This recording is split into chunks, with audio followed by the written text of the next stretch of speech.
Hey guys, it's Jody from JodyJazz, Rousseau, and Shedville with Jeff Coffin here. The subject is how to practice more efficiently. Yeah, so to me, there's a lot of different ways of practicing. One of the things I tell my students, and I actually, have a sheet of paper that it's written down on in my studio. It says, "Don't confuse activity with progress." What do you mean by that? Okay, so if let's say that you're practicing for an hour, whatever.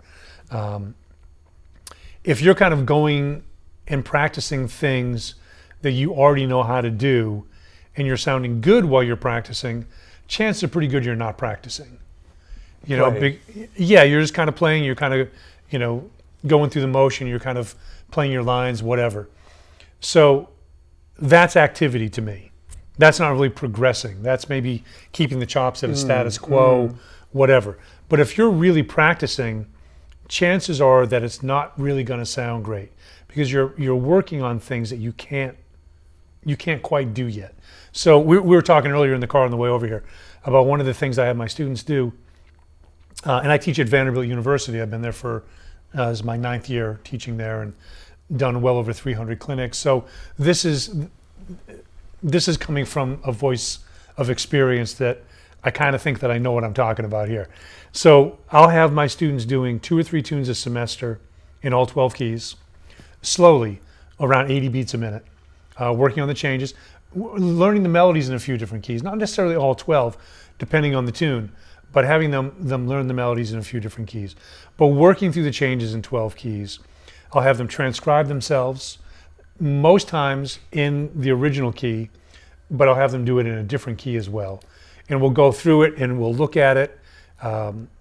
We'll change some notes talking about what they played, why some of it works, why some of it doesn't work. I'll have them do a contrafact, which is writing a tune over an existing set of chord changes. For example, Donnelly is Indiana, right? Mm-hmm. A lot of people think Bird wrote that tune, but apparently it was Miles that wrote that tune. You think about it, it's very different than any Bird tune you've ever heard. But so anyways, like thinking about those techniques, it gets past just the activity of playing something and you're actually progressing. The other thing I have my students work on is 3-6-2-5s, not only in root position, going up and down the arpeggios, but starting on the different iterations, different inversions. Yep. So in first, second, and third inversion also, up and down, learning about the voice leading all the way through. And I recommend very much for 1 week, if students haven't done that before, this is great for pros also, to keep a record of what you're working on, keep a practice log. And so every day, like November, whatever today is, 10 a.m. to 10:30, I worked on long tones for 10 minutes, and then I did, arpeggios for 15 minutes, and then blah, blah. So you keep record of that. Keep what metronome mark you were working at, or what tempo if you're working through iReal Pro, what keys the particular tune you're working on that you went through. So at the end of the week, you can see how much you practiced every day, what you practiced every day, and if you're actually progressing. Is it just activity or are you actually progressing? So these things are hugely helpful. And it's time management, 168 hours in a week. If you're taking a lesson with someone for an hour, you're on your own for 167 hours. So I always ask my students, who's really doing the teaching here? It's not me, it's them. But I have to be able to give them the tools to be able to teach themselves. And that for me as an educator, that's my goal. This is learning in a serious way. There's nothing frivolous about this. Nope. It's nothing artsy in a way. It's the real nuts and bolts of the work, the everyday stuff. Yeah. Rolling up the sleeves. Yep. Putting in the time. Yep. Yeah. Here's the thing, like the creative part of it comes when you're working on playing these tunes in multiple keys. And I'm not a lick player. I've certainly learned my share of 2-5s and 3-6-2-5s and diminished patterns and blah, blah, blah. But, show me a player that plays licks as their solo, and I'll show you a very boring musician. So the creative part of it, we have to be able to think on our feet. So by practicing things slowly, And I tell my students between 60 and 80 beats a minute. Slow it down to 40, I don't care. Yeah. I want you to be able to subdivide 16th-note rhythms in your body as you're playing, right? And so once they're able to do that and start to get the lines out, it changes everything about their playing. And so they can work on speeding it up later. But if you're working at 80 beats a minute or 70 or 60, whatever, and you're subdividing 16ths, you're actually working on eighth notes at twice the tempo. The chords are just going half as slow, right? And so if I've got a student that's working on giant steps, for example, I'm having them play it as a ballad first. I'm having them play it at 60, right? Because what's the point of trying to play it at 160, 180, 200 if they can't play the changes yet? So slowing the stuff down, really getting it under your fingers.